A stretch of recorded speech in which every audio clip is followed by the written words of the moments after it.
The Poor Miller's Boy and the Cat. In a certain mill lived an old miller who had neither wife nor child, and 3 apprentices served under him. As they had been with him several years, he one day said to them, "I am old, and want to sit in the chimney corner. Go out, and whichsoever of you brings me the best horse home, to him will I give the mill. And in return for it he shall take care of me till my death."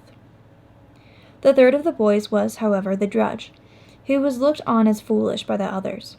They begrudged the mill to him, and afterwards he would not have it. Then all 3 went out together, and when they came to the village, the 2 said to stupid Hans, "Thou mayest just as well stay here. As long as thou livest, thou wilt never get a horse." Hans, however, went with them, and when it was night, they came to a cave in which they lay down to sleep. The 2 sharp ones waited until Hans had fallen asleep. Then they got up and went away, leaving him where he was. And they thought they had done a very clever thing, but it was certain to turn out ill for them. When the sun arose and Hans woke up, he was lying in a deep cavern.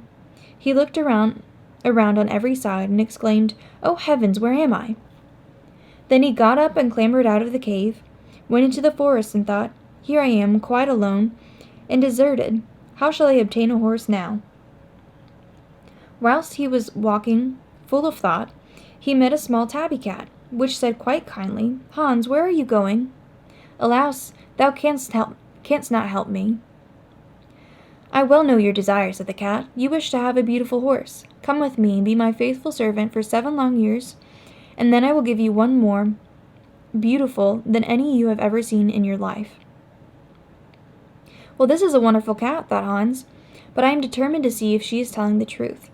So she took him with her into her enchanted castle, where there was nothing but cats who were her servants. They leapt nimbly upstairs and downstairs, and were merry and happy.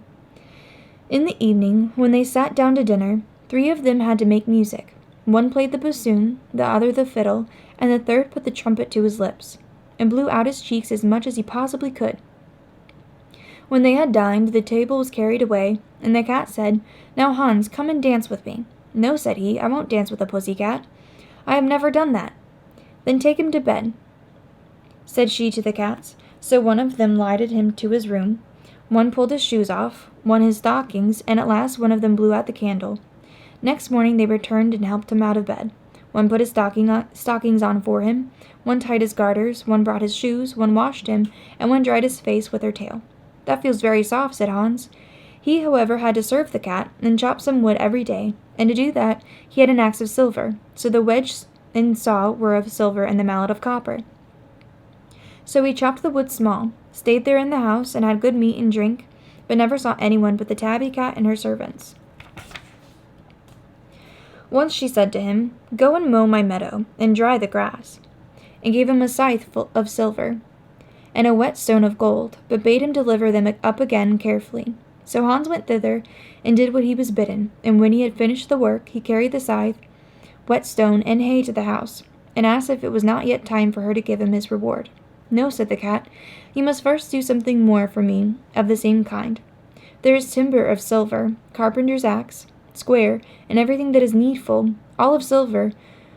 With these build me a small house."